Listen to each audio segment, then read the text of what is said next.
눈물 뚝 작전. 이사야 9, 11, 40, 50, 53, 55, 60장. 혹시 자신의 이름이 무슨 뜻인지 알고 있나요? 이사야라는 사람이 있었는데 그의 이름은 하나님이 구해주신다 라는 뜻이었어요. 약간 웃기게 들릴지 모르지만 이사야에게는 딱 맞는 이름이었죠. 하나님이 이사야에게 특별한 일을 맡겨주셨거든요. 이사야의 일은 하나님의 말씀을 잘 듣고 그것을 사람들에게 말해주는 것이었어요. 하나님은 이사야에게 한 가지 비밀을 일러주셨어요. 하나님이 그분의 망가진 세상을 고치실 거라는 비밀을요. 그분은 이사야에게 자신의 비밀 구원 계획을 알려주셨어요.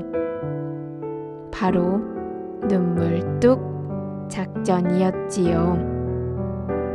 하나님은 이사야에게 이렇게 말씀하셨답니다. 꼭 하나님이 자녀들에게 쓰신 편지 같죠.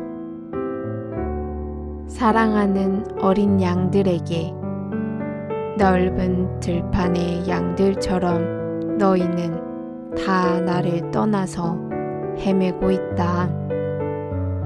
너희는 언제나 나를 피해서 달아나곤 했다. 그래서 지금 너희는 길을 잃었지. 너희는 돌아오는 길을 찾을 수 없다. 하지만 나는 너희를 향한 사랑을 거둘 수 없구나. 내가 너희를 찾으러 가겠다. 너희를 돌보아주고 사랑해줄 목자를 너희에게 보내려는 것이다. 그 목자가 너희를 내가 있는 집으로 데려올 것이다. 너희는 캄캄한 방 안에 있는 사람들처럼 계속 더듬거리고 있다. 하지만 그 어둠 속으로 밝은 빛이 비칠 것이다. 빛인 그가 햇빛처럼 모든 그늘을 몰아낼 것이다. 작은 아기가 태어날 것이다. 왕의 아들이다. 그의 엄마는 남편도 없는 젊은 여자일 것이다. 그의 이름은 임마누엘이 될 것이다. 하나님이 오셔서 우리와 함께 하신다 라는 뜻이다. 그는 다윗 왕의 후손이며 평화의 왕이다. 그렇다. 바로 그가 와서 너희를 구해줄 것이다. 하지만 그는 누구나 기대하는 그런 이는 아니다. 그는 왕이지만 왕궁에 살지 않을 것이다. 돈도 많지 않고 오히려 가난할 것이다. 그는 종이 될 것이다. 하지만 이 왕이 온 세상을 고쳐줄 것이다. 그는 영웅이 될 것이다.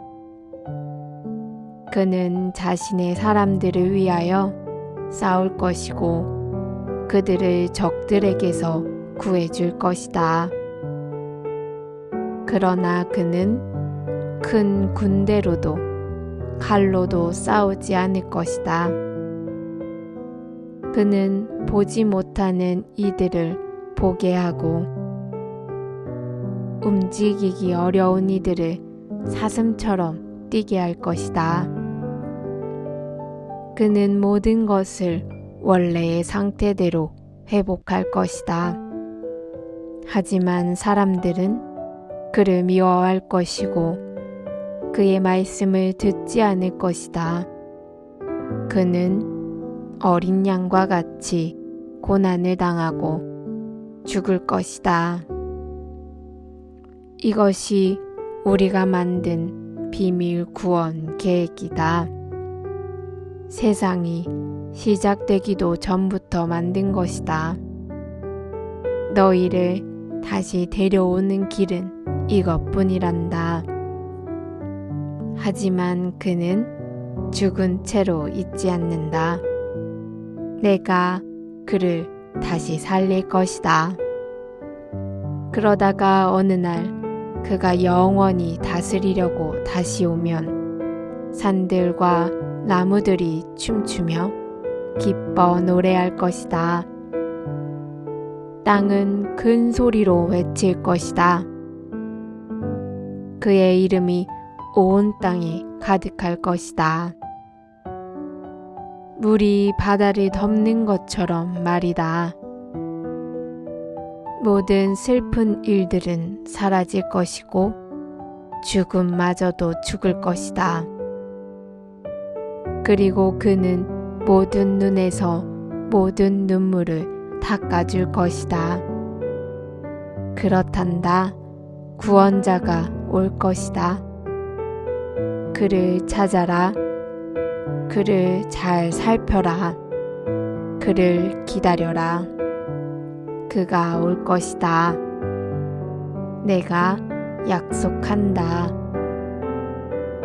이사야도 참 안 됐지요. 그는 백성에게 하나님의 편지를 읽어주고 또 읽어주었건만 아무도 듣지 않았어요. 전혀. 백성은 하나님의 약속을 들으려고 하지 않았어요. 믿지도 않았고요. 혹시 너무 좋아서 믿어지지 않았던 것일까요? 잘 먹고 잘 살았대요로 끝나는 이야기라서. 하나님의 말씀이 옛날 이야기처럼 들리기는 하지요. 더구나 사람들은 대뜸 말하죠. 옛날 이야기는 사실이 아니라고. 하지만 진짜 그럴까요?